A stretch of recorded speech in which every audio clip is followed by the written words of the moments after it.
let me explain you in one single video all the stages on how going from a restless mind to a stable, peaceful mind.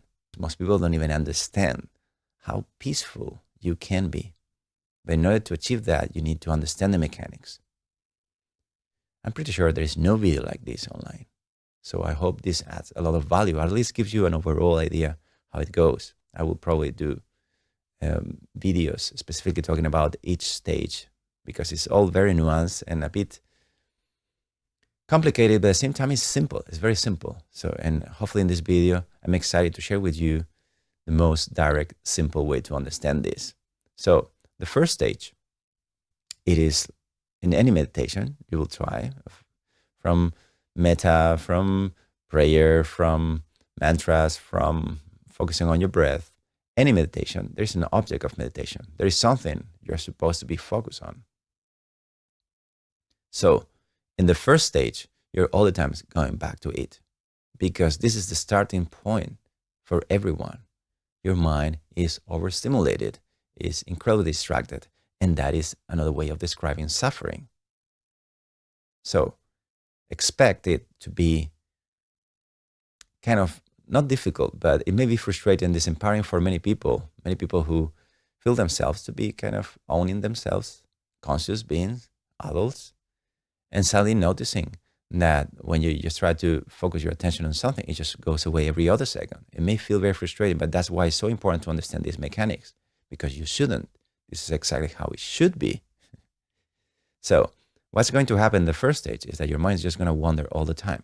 You're going to disconnect. You're going to think, okay, let's take the breath just because it's the easiest one to explain. It's a very common one. You may have tried before. So when you say, okay, I'm going to close my eyes, I'm going to focus on my breath. After a couple of seconds, you find yourself thinking of something else. Some people don't even notice that. Some people, you may even notice after a couple of minutes, oh, I've been a couple of minutes thinking of something else. That's okay. Just go back to it. And after a while, you will notice that what you're doing in the first stage is literally all the time just going back to the object. As if it was a spoiled kid, that's just wild kid that's just running around. You have to teach them, yeah, just go back to the table and finish your food. Do that patiently. You don't get angry. There's no point on that. You lose energy. That's not a good strategy. So you just calmly say, please sit on the table and finish your food. And in this case, this is your mind. So eventually it does it. So you just bring it back to the object over and over. And at some point, you're going to notice that it stays longer. The kids stay there finishing its food. It's kind of eating. So it's kind of working just for gaps. And on that stage, you're going to start feeling excited, like, okay, something's happening. You don't need to be all the time correct. And there is some moments where the stability is there and you may lose it again, but you notice, oh yeah, there's still some seconds in there where you feel you're focused on the object. So it start giving you a sense that you're getting somewhere, but still, it's still far from what you can do, or from what you can achieve. The third stage, the problem is that, or the aim is that you're trying to overcome the idea that you're losing awareness from the object. So the third stage is actually a crucial one, a very important one. So important that, let me put it in this way, most people, even people who have been meditating for years, haven't crossed this stage. The idea is, for example, you will be 20 minutes or 25 minutes seated, focusing on the breath or whatever you had to be focusing on, and you just don't disconnect from the object. There is no point where you lost. Imagine this visual field. You didn't really go away. You didn't disconnect it, not even for 1 second. Well, talking about practice, most of the time, it's not 100%, but you can clearly feel that you sit, you focus on something, and you may feel a little distracted, but you are not distracted, as if you were, let's say, it's not maybe a good analogy, but something like as if you were driving, something dangerous that you need to be paying attention to, and someone is talking to you. You know you are doing it. I'm not talking about the reason why this analogy is not good, because driving is a bit of an automatic skill. But in here, we're talking about something that is skillful but conscious. So you're choosing to stay with the object and you feel it and you know this. So it's not. But pardon my analogy, but I think you get my point. You still feel there's kind of a simultaneity. So you don't really, you feel, you know, in any given moment, you didn't lose it, not for even 1 second. This sounds simple, but in classical training, you're not supposed to cross that stage unless you are long time on retreat. But that's not necessarily the case if you understand what you're doing. But I'm just trying to explain that this is way more, many people think that they are focusing, but they are not. They're actually distracted. That's a deeper comments that we will go into that in maybe another video. In the fourth stage, you notice that you may have, you want to, you still not disconnected all the time of the session, let's say 25 minutes or maybe more, hopefully at this point. But you notice that it kind of, all the things start calling your attention. It gets in the center of your attention, and you just get the object in the periphery. So you're not disconnected, but at the same time, you notice there's this whole thing about what is in the center of your attention. So in the fourth stage, you basically master the skill of keeping your object actually in the center of your attention all the time. There's a huge amount of stability. And this skill of stability in your attention correlates with letting go of suffering. So once you start finding there, people call it flow. And this flow is around what I'm discussing now, or the previous stage. Actually, is not that much compared to what you can achieve. So you're there and you're happy because you're there, and there's this sense of empowerment because now you can focus on the object and it is there. So when you do that, something else start appearing. Sessions start becoming longer, which is important. And then something else start happening is that when our mind is so untrained, or we are not able to go deeper in the layers of our mind, what happens is that it's like when you go to sleep, as you're relaxing, at some point your mind starts falling asleep. So in the fifth stage, that's the actual problem, that you're so focused, so good for such a long time, that feels so comfy, that you may actually start blurring into it. You don't really lose it, but you kind of nod from time to time. It is a very, very peaceful state. Many people, when get to that state, they feel that they already got enlightened or something like that, because it's so damn good. It's so unbelievable to discover that you have the chance to choose and to stay at peace just because you decide so. The danger of that stage is that you don't notice that subtle distractions of dozing off and blurring the object. And some people may stay in there for a long time. This is one of the things that has been worn all along, all the traditions. That stage is so good that you won't continue farther. But let's say someone takes it farther, and when you go to the sixth stage, something happens. Is that it's not only that you're there, not only that you're obviously awake, but you sort of clean that distraction. There's just a little tiny bit of bubbling in the back of your mind. So in the sixth stage, you basically overcome that.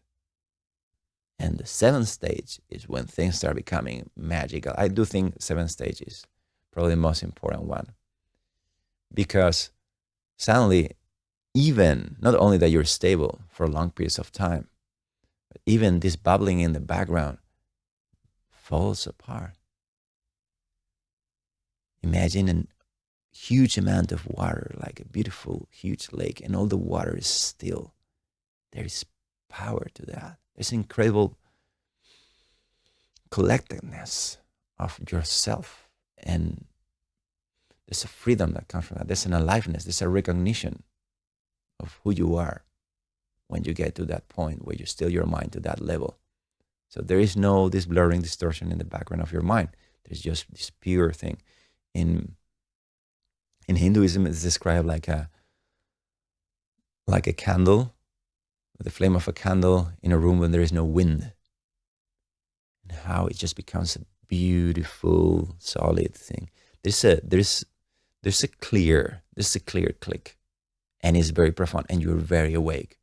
You're more awake than ever, and it's very, very peaceful. At that point, I do think it is the crucial point in here. But at that stage, in the seventh stage, you still need a bit of a determination to do it. Because otherwise, if you let go of your intention to meditate, then all these background bubbles will come back. So there's still some determination. So you get over that, and at some point, just there, and you are effortless, and it just stays there. And there was still some in the eighth and ninth stage. There is some problems with you becoming so incredibly peaceful and stable in your mind, in your experience, that you may feel that your body is still kind of healing some deeper layers. So some adjustments. It's not a big deal. Well, it can be a big deal sometimes, but it's really not. You know what you're doing. You know where you are. Hopefully, at that point, you have a good teacher, obviously, and it feels right. You just know at that point. It's just that you have to go through it. You need to walk the walk, right? So, but that goes away, and there is only an incredible peace. This is the way you actually surrender. You hear all these direct teachings telling you non-duality, telling you that you could. Well, this is the way you do it.